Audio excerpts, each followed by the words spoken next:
Hi, this video is to show a 5-core, when I say 5-core Raspberry Pi. What we've got here is two HDMI levels. So I've got two Pis running. One is the B Plus with a single core, and the other one is with 4 cores, which is the B Plus 2. So when I want to change between these two, I just do that by changing the HDMI cables. So you can see one of the Pis is plugged in here, and thanks to Joel, it's got a nice case on it. And the other Pi is plugged in over here, and that runs that way. So what have I got written on here? Well, one of the mice runs the runs this Pi. This is the single core Pi, and it's just running a media application on it. It's slow. However, when you want to go into the preparation side of it, it's slow to get it up. But if you're going to watch an hour long or half an hour long program, it doesn't matter if you spend an extra minute queuing it up. Once you're in there, you're able to be quite quick. So you can see it working here down the side, and I've just put the newest talks.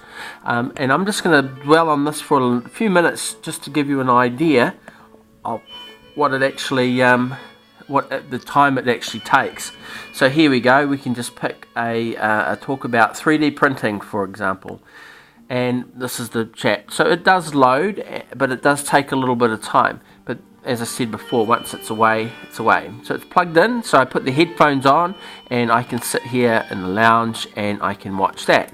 Now, while this is running, I also have the ability to change the source of this and go to the quad core. So this is the 4-core one here. So at the moment I'm doing the Aardvark site, the XJet channel on YouTube. The author of that also does an Aardvark column, AARDVARK forums. It's basically aardvark.co.nz. And so this is blisteringly fast. So this is the quad core, and you can see it's running Linaro. And it's just absolutely brilliant. So down here are some of the accessories and things that we have.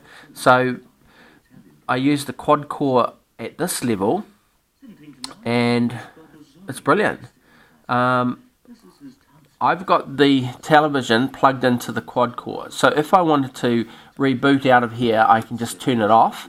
So this is the quad core turned off, and if I want to reboot it, I just turn it back on again. So that's technically rebooting the 4-core. The other one's still running in the background, which is the media side of things, and that's got a separate power supply. So to create a 5-core, and then I get to choose here which one that I want to. So this is the berry boot on the 4-quad, the quad core, and then I've got a number of different options that I can choose. We were running this one before to do my, and then I can choose one of these if I want to. And that's how it works. If I want to change to the other computer, I change up to here to the other HDMI cable. So you really need a monitor that takes 2 HDMI cables in and 2 Pis. And here we go. The Raspberry Pi with a single core is now running this media application in this talk, and you can listen to it through here. I've got this plugged into the keyboard plugged into the quad core, because that's where I do my word processing and my internet surfing and stuff. And if I go back to there, I can easily bring back the quad core. So we leave the single core and we're back on the quad core, and I'm going to choose the same application there with regards to, out of the berry boot, running it. So this is the Linaro. This is where I do my Arduino board programming. It's set up in there. And this is how quickly it takes to boot this program up. And as I said to you, I've set this up here in the past for what's called Chrome. And the Chrome is so my son can actually use it with regards to doing his Chromebook from his schoolwork. So there you have it, and that's pretty much how here's the programming, for example, for the Arduino, and that brings it up. Now it might be a little, when I say it's faster, it's much faster than the other one that we were running with the single core.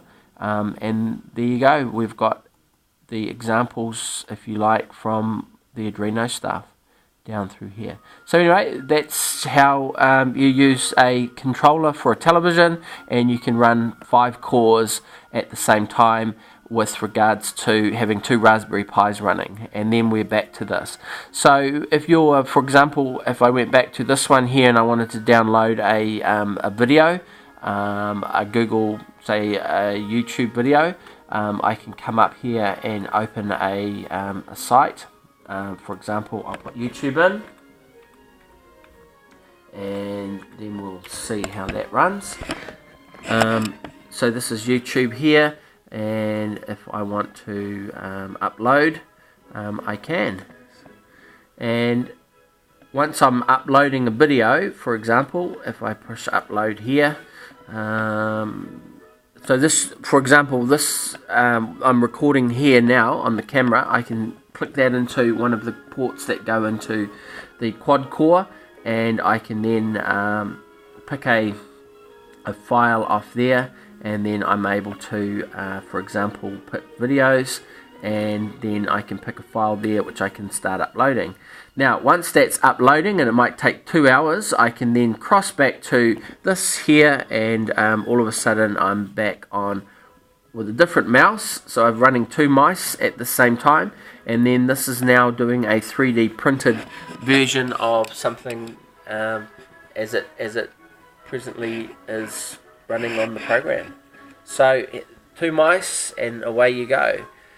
So that's how you make use of 2 Raspberry Pis. So if you've got 1 Raspberry Pi, already, which is say a single core, you can use it with a 2 HDMI cable television, and then you plug the second Raspberry Pi, which is the Pi 2, that has 4 cores, and you can plug that into the other HDMI cable, and you go between the 2.